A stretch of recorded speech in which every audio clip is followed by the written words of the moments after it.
What up, YouTube? Back with it, man. Grand National Chronicles. Yes, we got a lot going on, man. I can't find my GoPro, so I'm doing this video. From humble beginning, the most I rise. Hail King Selassie and burn them likewise. Now bow to them system when I promote life. I love conquer all to survive. The youth inside the lion of King Judah's tribe. And hail the king of Ethiopian pride. I had some other videos that I done on the car in my GoPros that I was trying to get to a certain point before I edit the videos and upload on YouTube.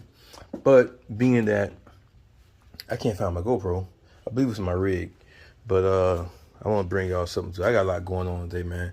So if you've been following the channel, you know I talked about the E85 and the ECUGN and all that type of stuff. So we'll come to find out, I spoke with Eric. Well, I didn't speak with him. I emailed Eric from Turbo Tweek, and see, now he has a 5.7 chip with for E85 tune, right? So all he said all I really had to do was I already have a 340 I think it's an Aeromotive fuel pump.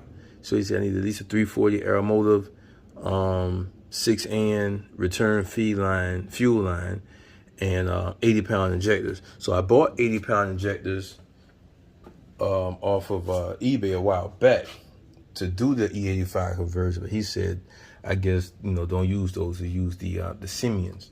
So he has the whole thing with the kit, but not with the kit, with the chip and the injectors for like $400. So I'm ordering those, and I'm gonna get those on the way. So, but now I'm just trying to swap out my return lines on my fuel. Cause I guess you have to go to bigger hole for the E85, bigger holes for the E85 to return. So I'm installing that, and that's why I have the fuel pressure regulator off, and I had to go get some 6N and some fittings. So I'm gonna go ahead and mock that up real quick and see what we got going on with that. Now the other issue I had, which was what I was videoing in my last video, I can't find my GoPro, was there's a drain line. See, this is the oil line that feeds the turbo. Then you have one that comes out the back of the turbo and goes down here into this little hole back there. I don't know if you can see it. I don't know if you can see it. Oh, there we go. So you had a little hole right there. And so what happened, I put some regular heater hose on there, thinking that it would pretty much do the same thing. And what it did was it crimped up, and it caused the oil to shoot out instead of going back to the engine. The oil actually shot out under here, all up under here. You'll see some more draining from the downpipe. So I had to pull the turbo off to get a new line, which is here, right? So what I did, I went to Summit and I got a 3/4 to 5/8, 3/4 to 5/8 converter. That's what this is, to put down in that hole, because the problem I was having with lining the turbo back up is the piece that goes into the motor, this piece right here that they sent back from G Body Parts, is a little bit too short. So this pipe doesn't really give a lot. So when you're trying to push that down in there on the turbo, it pops out the hole. So with this, I believe this is sticking far enough to give me enough, leverage to play with the turbo to get everything lined back up, to get everything put back on. So I'm gonna be coming with that here in a minute with the turbo. But I'm not really pressed about putting the turbo on right now, because I have to pull the fuel rail out. In order to get the fuel rail out, I have to pull this mount that holds the turbo on off. So I haven't really been pressed to do the turbo, but now I got everything I need to fix the turbo. I'm not really concerned with that. Put the turbo back on, not really concerned with that. Now I'm just going on with the mocking up return line, so I can see if I need to actually pull the old line out, because I want to keep the old line in there just in case I go back to regular 93 octane. So I'm about to mock this up real quick, man, and see what it looked like. I'm gonna get back with you guys. Video got cut off, man, phone call. But yeah, so what I'm doing, I'm taking off the fan, taking off the clutch fan, Adding the Casper's electric fans with the Casper's harness, all that's from G-Body. Getting the plate to go over here, and that's gonna be it for the updates for the motor, man. Like I said, after I do all that, it's going to Watts Performance. I already spoke with them about getting my transmission rebuilt. The rear end is already done, as you can see. Brakes, suspensions, you know, everything is done in front of the car. You know, so once I get the get this fuel system dialed in, we're gonna be good to go. You know, door panels ready to rock and roll. I got to redo this console, but I got hairliner, back spot, you know what I mean? Those ready to rock and go. Yeah, I'm losing that too. That's coming out. I'm selling the rims, and I'm going with a different rim, and I'm putting the Grand National steering wheel back in. I'm going OG with the car with you know, 2023 updates. But that's where we at, man, with it. So I'm gonna get back to this. Get this shock put in. All I got to do is take out the bottom bolts, and that should pop out. Those 2 bolts there. It's only 3 bolts to hold that in on the top of the housing, and those 2 bolts there, and it should come right on out. And for this piece that goes on top of the shock, I got an adapter for that, or you know, some type of resistor, so it'll trick the computer to make like it still got the factory struts in there. So that's what we're doing. Just want to give you guys an update. Out with the old. So this is the old joint here, right? So as you can see, man, it's completely shot, man. It makes all kind of crazy noises. The bushings in here are gone. This truck is a 2009, 2023. I bought it in 15 with about 42,000 miles on it. Truck has right at about 170,000 miles now. Factory shocks. So this is the thing I was saying before. So now the thing is going to be to get this back in and bolt everything back up. Like I said, it's only 5. Take these nuts off here under the hood, go in the car. Go under the truck, back those out. They already got the joints here for that, and we should be good to go, man. So I'm gonna get this one back in and see what it looks like. Got it back in.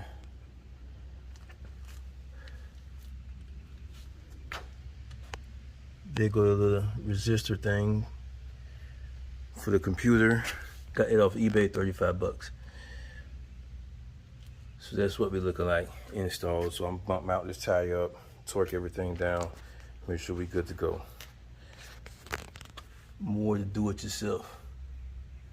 I put all that on anyway. Calipers, those are oh man, what's the name of those calipers?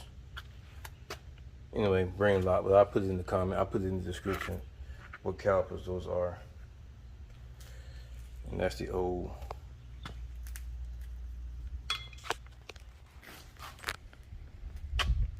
All right, people, we back at it. Man, I sprained my back, pulled the muscle, mess with this stuff, man. So we got this shock in. Truck rides good. No codes in the dash. Everything is fine with it. You can see everything is in place. So that didn't solve my problem. I thought most of that noise was coming from the shock. Actually, it was coming from the bushings. I don't know whether it's the bushings in the control arm or the sway bar, but that's what I'm replacing next. But again, you know, 170-some thousand miles. It's probably time to change all that stuff out anyway. So the shock was busted, so that's why I thought it was the shock. But evidently it's the bushing. So I'll be pulling those bushings off now. So I'm about full disclosure, man. So I swapped the shocks out, swapped those bushings out, and the other shock out later. I was gonna do the other shock today, but I kind of threw my back out. So that's what we got going on.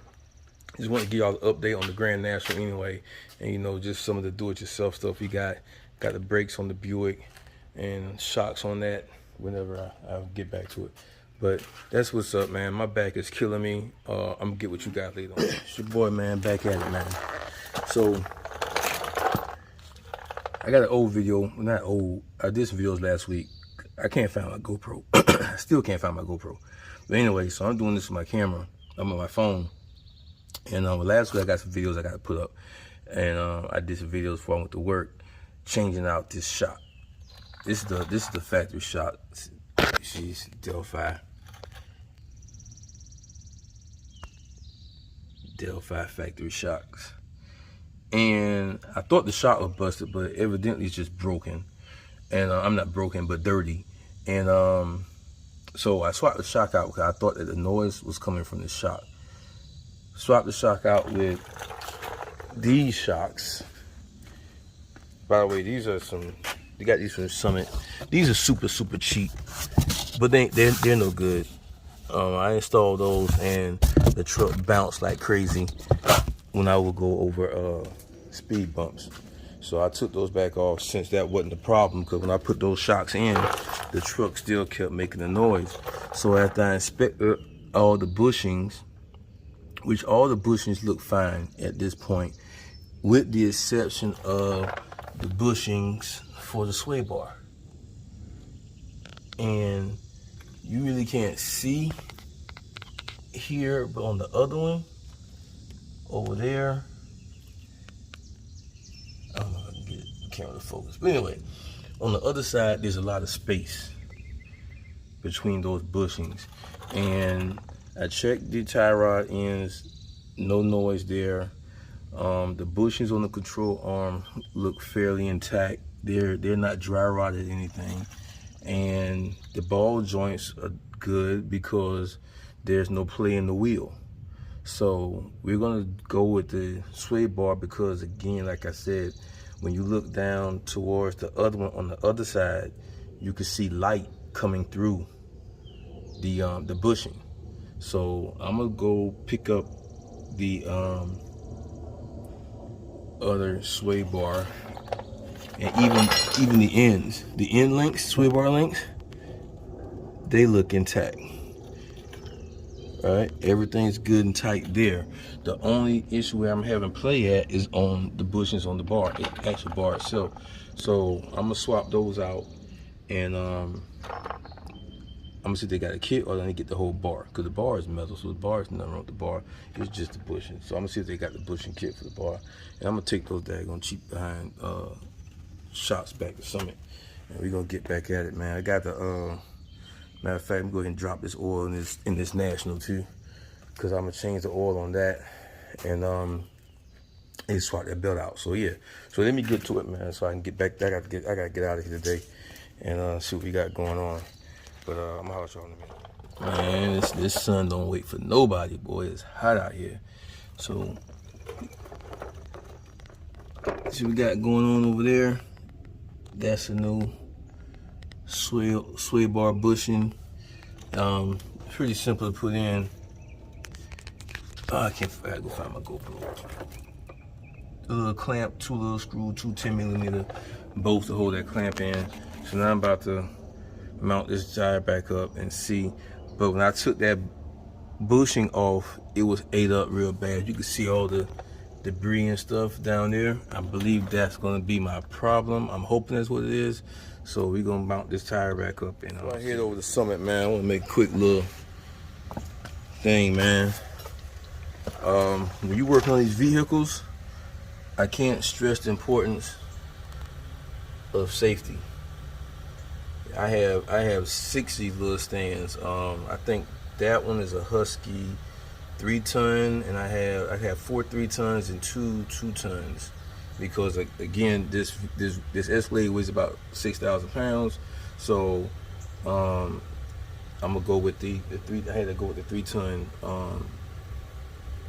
this 3-ton stand. And the reason why I say that is because some years ago, man, I'm even blessed to be here, because I was changing out the hub on my Denali. I had a Denali at the time, and I was swapping these hubs out, and I lifted the truck up. I didn't put stands under. My friend had an old jack. That's a fairly new jack.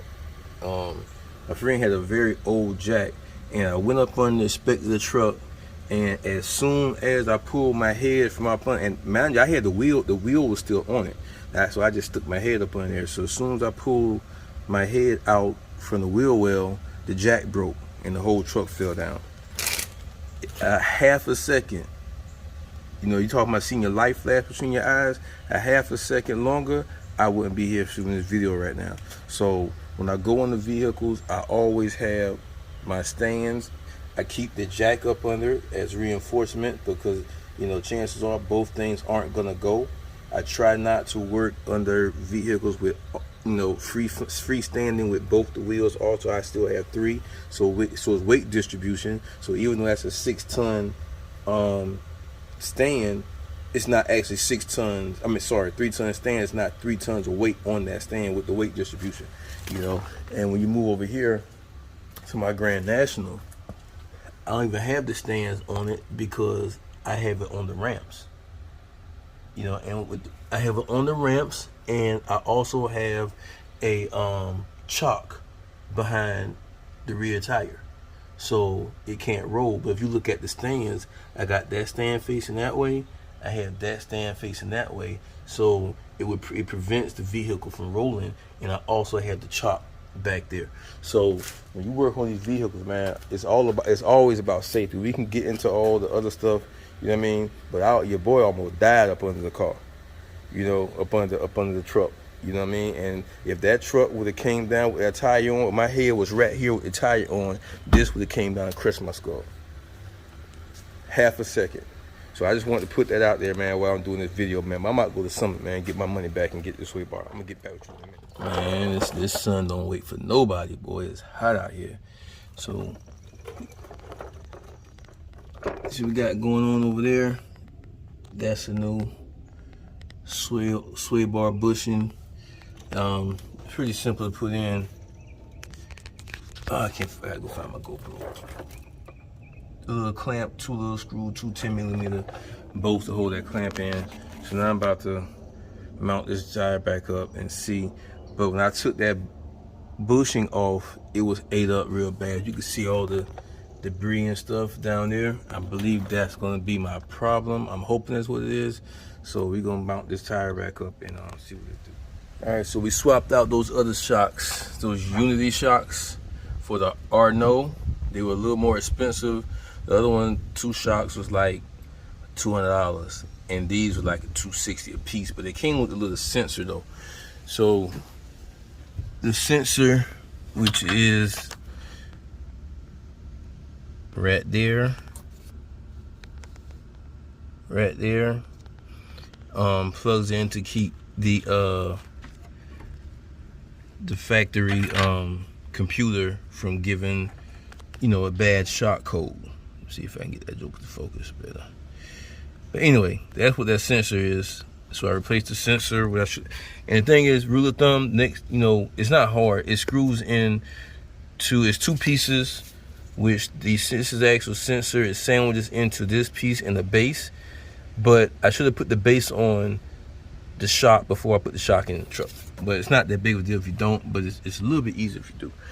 So I'm about to mount this back up, and this is an all-day thing trying to source this, man. So I got the other sway bar bushing in, so I got both bushings in, and hopefully this will resolve it.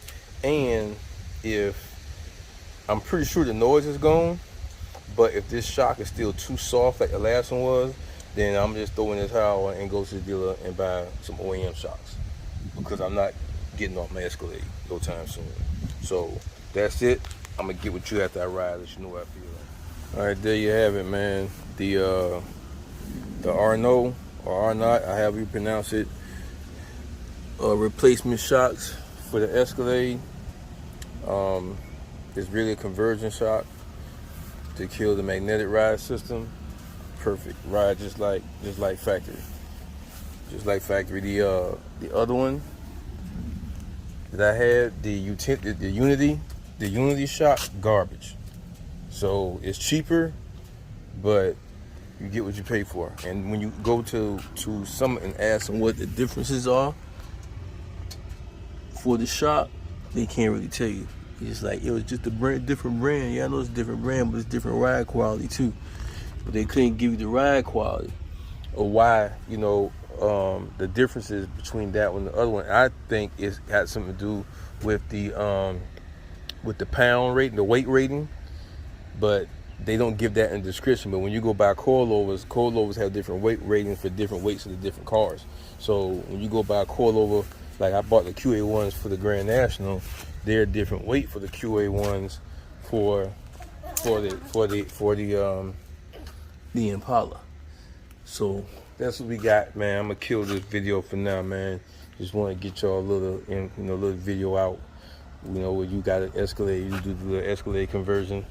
So that's it. I'm gonna holler at you guys.